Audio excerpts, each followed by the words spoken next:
Good morning, dear children.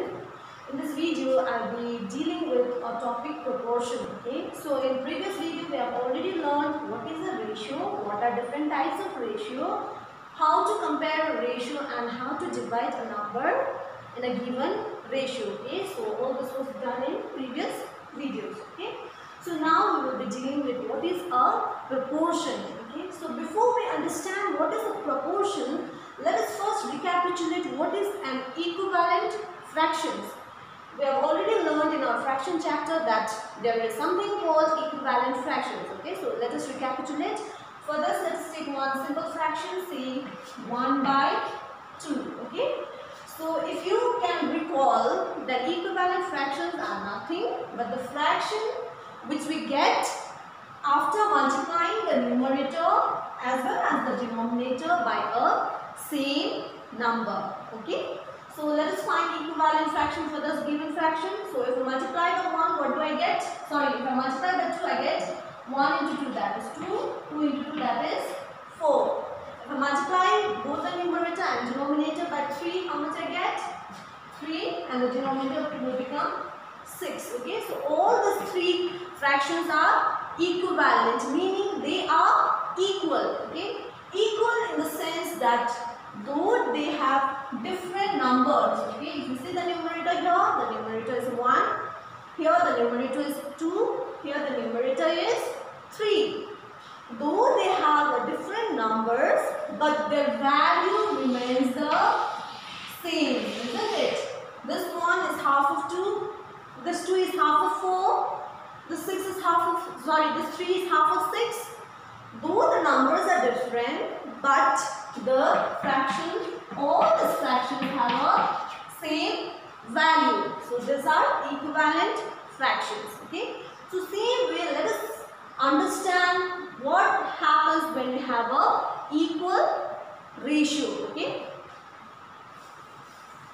So for this, let us take one simple example.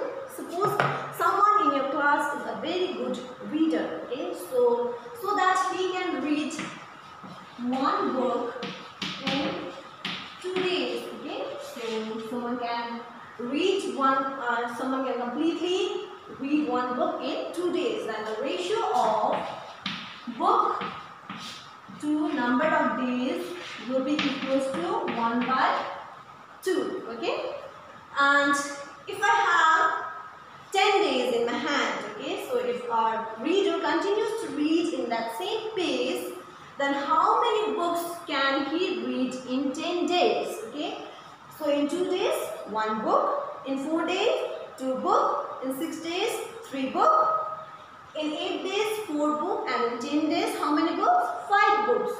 So the number of books read will be 5 books in 10 days. Okay, so what do we see here?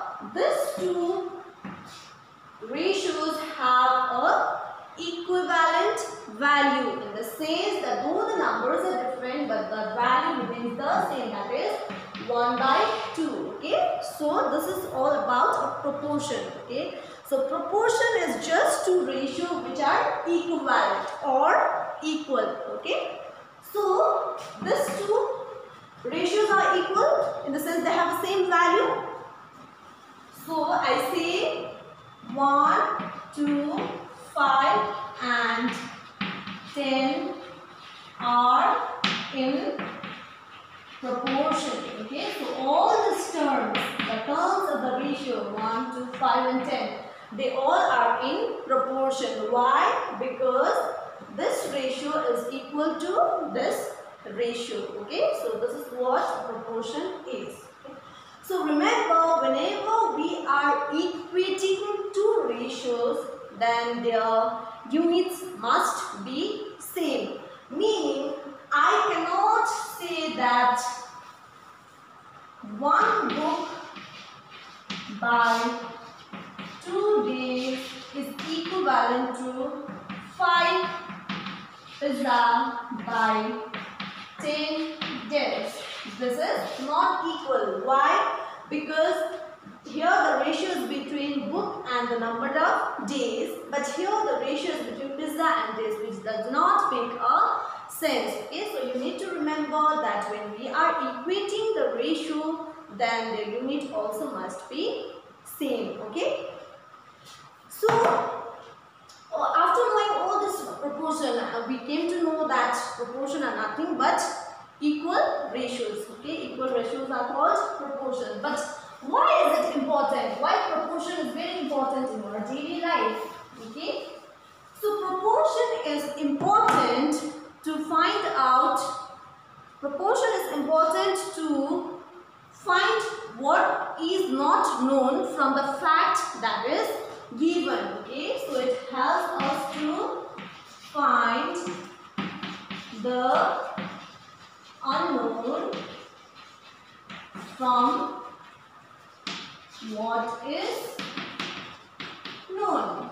Okay, so this proportion has a great role to find out what is unknown, what is not known to us, by using the facts that is known to us. Okay, so for example, in previous example, what we had was a person could read one book in 2 days. Okay, and suppose I have 23 books to read.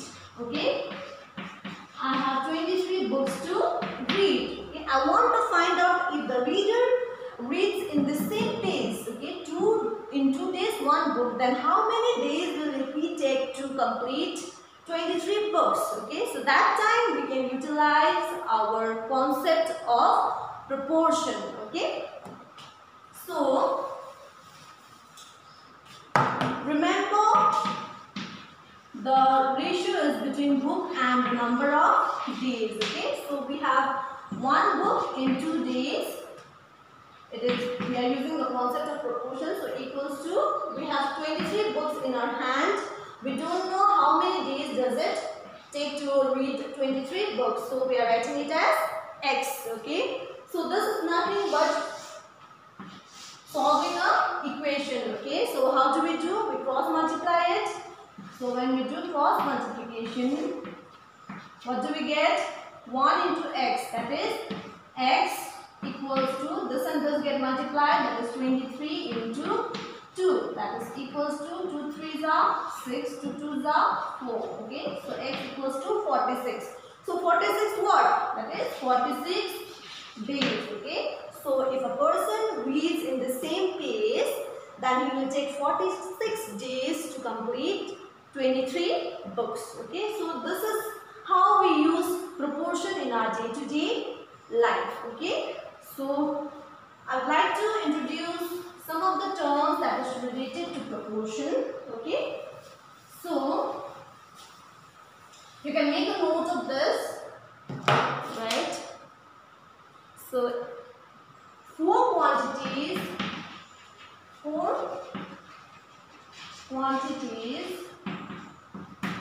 A, comma B, comma C, comma D are said to be in proportion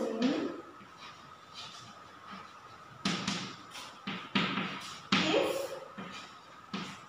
the first ratio is equals to the second ratio. Okay, or we can write it as A is to B. 4 dots symbolize its proportion to C is to D. Okay, so if we do not mention proportion word, if this symbol is there also, you need to understand it means proportion. Okay, so here few terms to remember. The first and the last term. Okay, here A comma D are called extremes. Okay, and B comma C that comes in between are called means.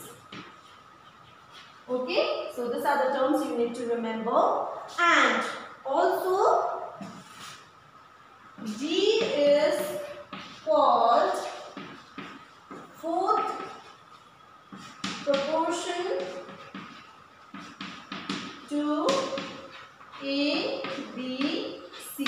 Okay, so if in your exercise you get a question, say find fourth proportion to this, then you can use this equation, cross multiply, and then find out what is the fourth proportion. Okay, so this is all you need to know about proportion. Okay, so in my next video I'll be taking few examples which will help you to complete your exercise. Okay, thank you.